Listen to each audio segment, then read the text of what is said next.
Welcome, ladies and gentlemen, to another episode of the Diabetic Triathlete. I'm your host, Mike Razor, here in New York City. Hopefully, you guys are having an amazing day. Hopefully, you're getting your goals accomplished. This is day 5 of the 30-day challenge. It's been challenging for me, just as it's probably challenging for you in this transition, in this process of growth. And I want to tell you to just keep going, ladies and gentlemen, just keep going. Today's episode, if you haven't seen it already, today's episode is on the glucose monitors, the monitors that you use and how you could work through utilizing those to manage your glucose. Also, understand that these glucose monitors are used by athletes, are used by a whole bunch of different individuals, not necessarily for people who are diabetic, but the overall gambit of community that want to be healthy, that want to manage what it is that they eat.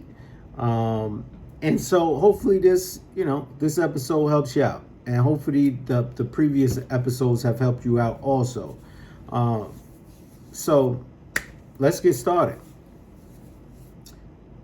First things first, and this is what I want to say. The purpose of this YouTube channel is to assist with the progression of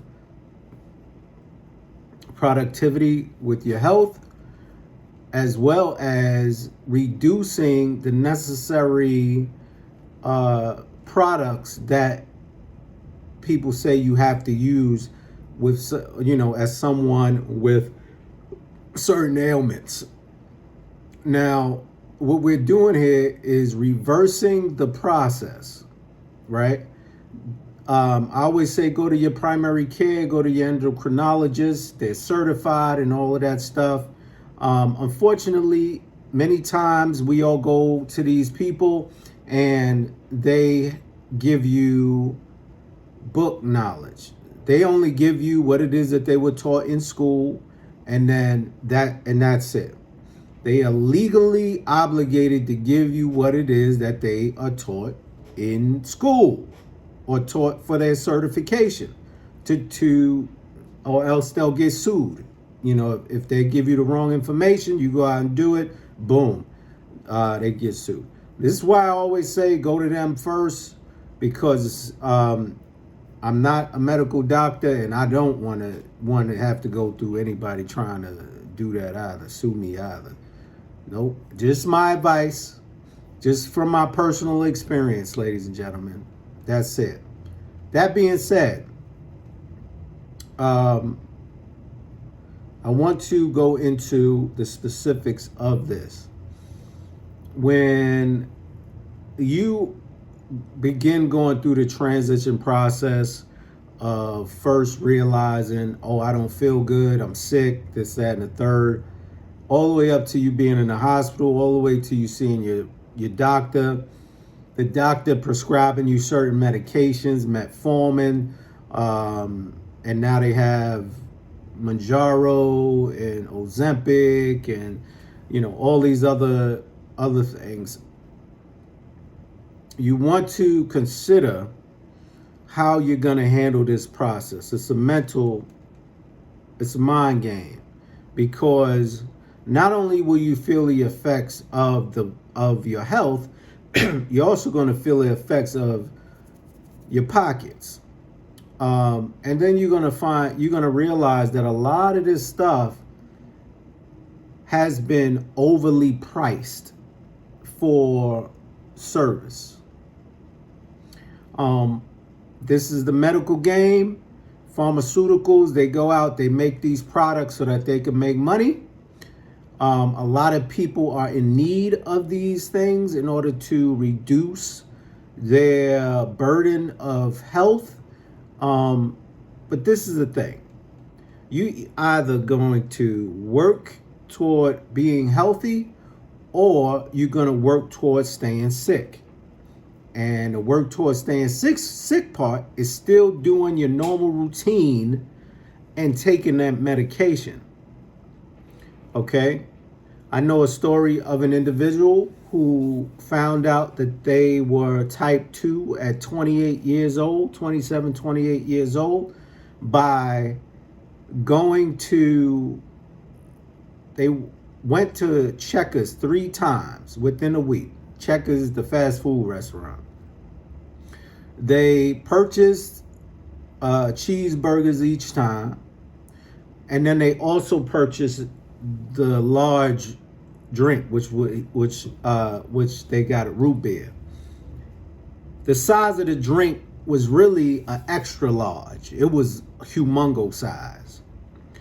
3 days. It only took 3 days for his body to trigger, which means he was already pre-diabetic as it was, from what the doctors would say.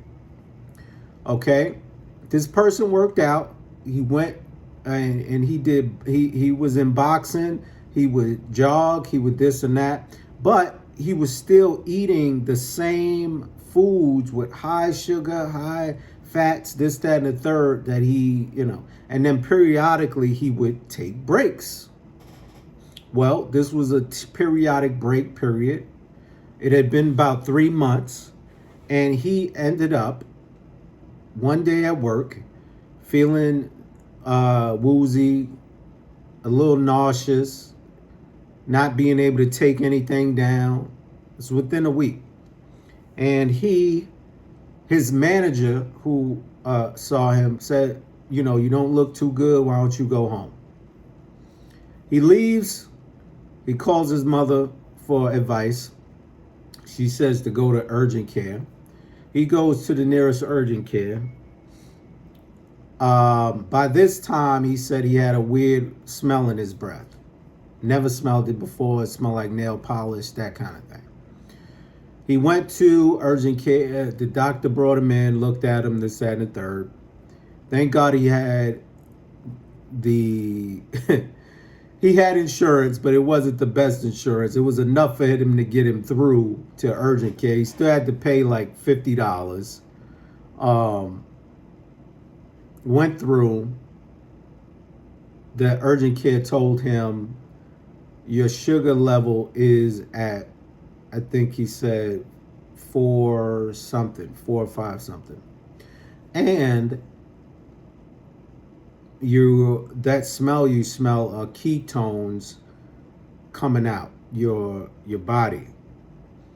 That's a sign that you have high blood sugar. So my suggestion is for you to go to urgent care. Go to the emergency room. Either we get an ambulance or you could take a cab or whatever. So I took a cab. I wasn't like falling apart. Yes, this is about me, by the way.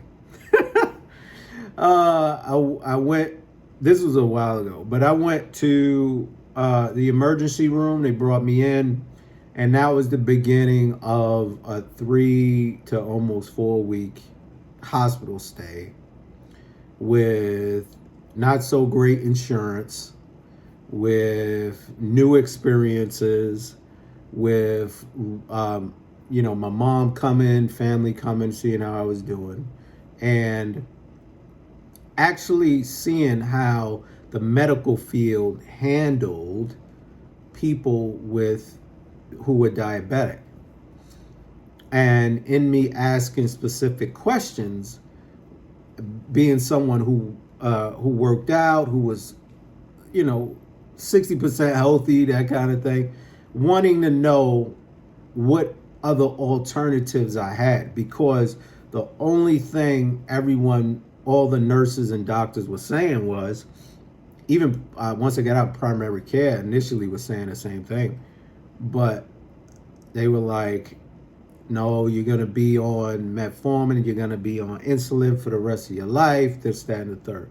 I never believed it because of my following of Dr. Sebi and various other individuals who taught that it's about eating the right food and the food that's close to your genealogy that will support your regression of the ailment.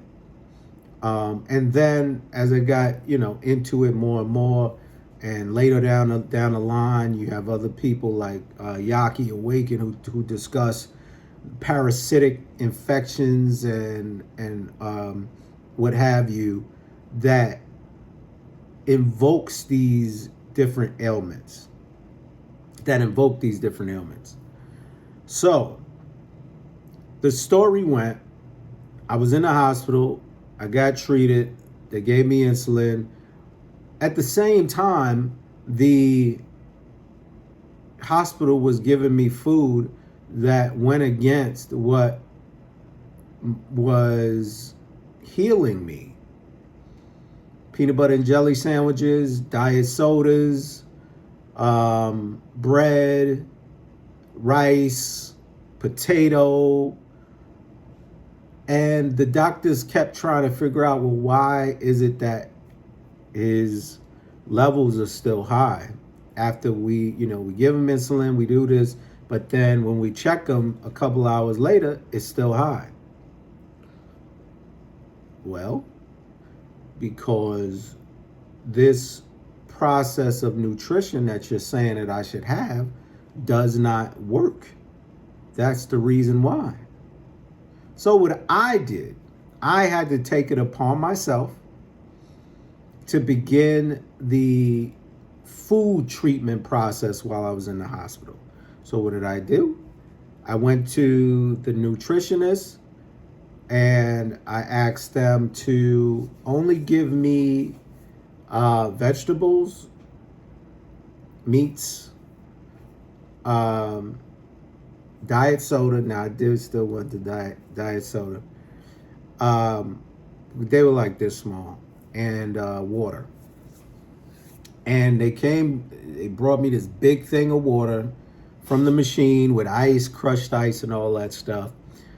And then every time I ate, whenever they brought me breakfast, lunch, dinner, they made sure that those things were not in the food. And guess what? My levels went down gradually. The doctors weren't promoting me leaving the hospital until after my levels went down. Me, I said, okay, I'm going to have to do this on my own because there's some contradiction there. They gave me prescriptions, different things, told me to go to the CVS, local CVS, and whatever. So when I got out finally, I went with my mom to CVS and found out with my insurance that the cost of insulin and things were around $345, something to that effect, per month for insulin alone. So I was like, this is crazy. And this is when I started almost breaking down.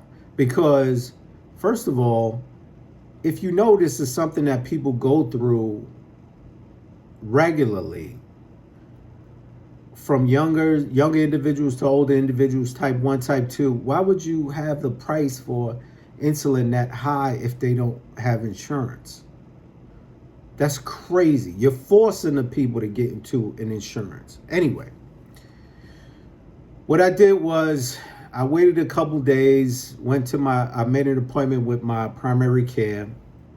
She gave me some suggestions.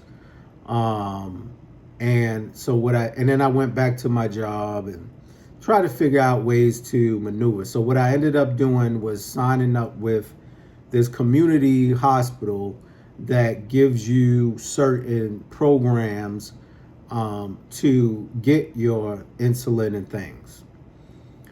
Went online, looked up options. I found a coupon for individuals because they say being diabetic is a lifelong process, is an ailment. They even have it on job applications now, which is weird to me because you could still work initially as a diabetic, and yet you're saying that this is like an ailment, like a really bad one, whatever. But you don't give payments to people with diabetes though, like ADHD and things of that nature. That's my point.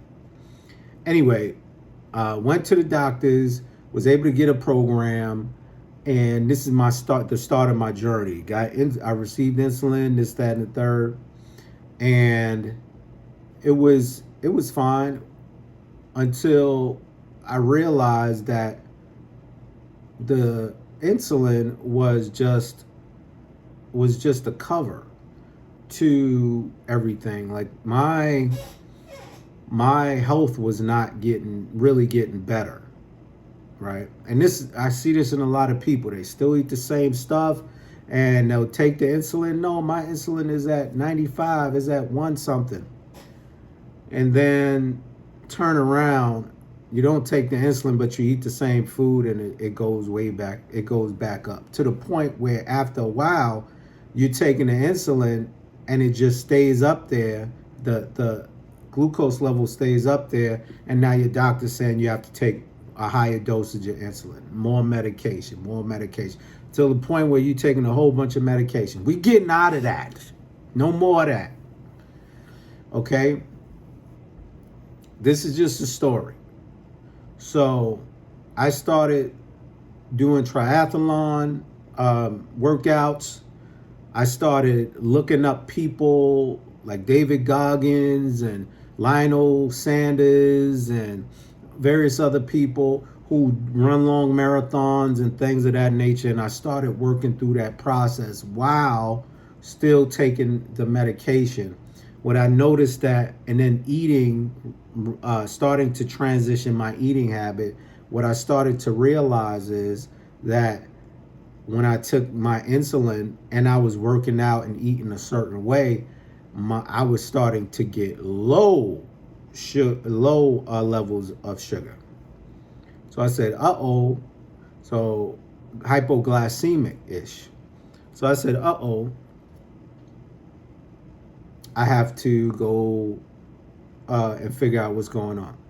Long story short, I'm not going to go through all the other times I messed up, was hospitalized because of the low glycemic index, all this stuff. But what I'll say is that when you start doing better with your health and with your working out and progression, the less you have to take the medications that you've been taking, this is where the reversal comes in. You begin to learn what it is that your body needs to sustain a living, all the way up to, and this is where my goal is, all the way up to just being either carnivore or a fruitarian, something to that effect. I'm not there yet, but this is the goal for the transition, okay? That being said, let's go into this glucose monitoring thing. This is one of the monitors. This is a one-touch glucose monitor from VarioFlex. Here is the little stickies that you could get, right? And this, you would need the little needles to stick yourself in your finger, prick your finger with, and then you would put one of these. I know, relax. Let me get to it. You would put one of these inside here,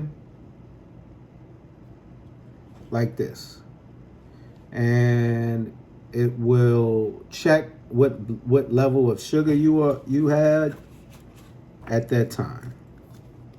Okay, that is the original way of doing it, right? Now they have, which I don't have a box of right now, but now they have the Dexcom sensors where you put it on your arm and it manages the testing of glucose throughout the day on your cell phone, okay, on your phone. That, to me, is a better option. You could check it, you could see it, that kind of thing, instead of pricking your finger every single time. What I'm going to say about this is This is just the beginning of the process of growth. Okay? These machines are to assist you with managing your levels. That's it.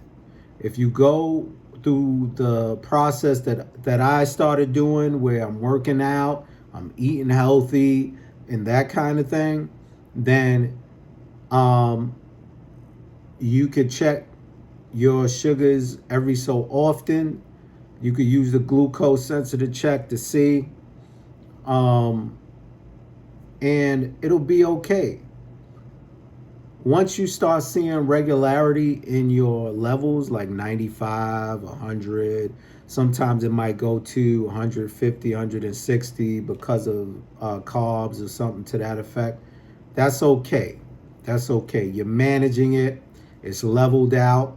You don't have to take the insulin and all that stuff right away. My suggestion is to gradually lower the insulin over time to where once you see the pattern of low glucose, then you're good. The goal, remember, the goal to this is to get down to 5.4 A1C. Think about what your doctor said your A1C was when you went. After a week, they give you the results. All right, it's 11, it's 10, it's 9. I need to get down to 5.4. How am I going to do it? This is a video game. Test it out like a game. Okay? And know that you're being strategic. Know that this is just a process of transitioning. You're becoming a new person. You can still go out and hang out and have a good time and eat and do all of that stuff. You just got to be mindful. Me, for example, what I do is, say I go to Applebee's. I get invited to Applebee's. Not saying I do that all the time, but I go to Applebee's. I get salad and I get steak with no barbecue sauce. I put the sauce on the side. I put a little olive oil or butter. Ask for extra melted butter. Put the butter on it. Put the salt and pepper on it. And then I put salt, pepper, and olive oil on the salad. You understand what I'm saying? All these things have little to no sugar, little to no carbs. Eat that. Trust me, you're satiated. And then if you decide that you might want to, if you get a craving for a sweet, like a lemon or something to that effect, then you could have fruit on the side, or you could have fruit in the salad, a little fruit in the salad. Sometimes I get cravings of lemons, and I put like lemons, and in my mind is thinking lemon cookies, but really it's just the taste of lemon. So I would go get lemons, juice them, and then mix that with with cucumber or something to that effect, and put a little spring water in it, and then I drink that. Done. Okay? So you have options, ladies and gentlemen. You have options. Now, in the beginning stages, you also are looking at taking the Ozempic or Manjaro, that kind of thing. And the Manjaro is a stick. It kind of look like an insulin stick, same thing. The only difference is when you take it, you just turn it on and you prick yourself in the stomach area, that kind of thing. One time a week. This reduces your hunger. This it actually at times make you not want to eat at all, to where you don't want to eat anything. So if you want to lower your sugar, that'll do it. There are some side effects to it. Bloating, gastro issues, things of that nature. If you try to force yourself to eat, if you have dairy, things like that. I'm not trying to go through that anymore. Okay? Excuse me. Not trying to go through that. And I'm sure you won't either. If you do get Manjaro to test it out. I would suggest test it out. Get the Manjaro, prick yourself, see what happens during the week. And I've told a few people about it, and they've used it, and it's helping them a lot in this transitional process. But for those who want to go to a different route, where you're starting on that and then you transition into working out more, this, eating right, then try that also. Okay. So the important thing is making sure you're getting everything right. Day 5, ladies and gentlemen, make sure you get that glucose monitor. They have coupons, Dexcom or what have you. Or initially start off getting this Vero test, one touch test that I showed you. You get that from CVS. That's a quick way to do it. And yeah, I'm here for you. If you need, message me, send a comment, and we're working through this thing day by day, ladies and gentlemen. All right, day 5, ladies and gentlemen, of the A1C 5.4. Let's bring that thing down, okay? I'll be talking to you guys later. That's all I got.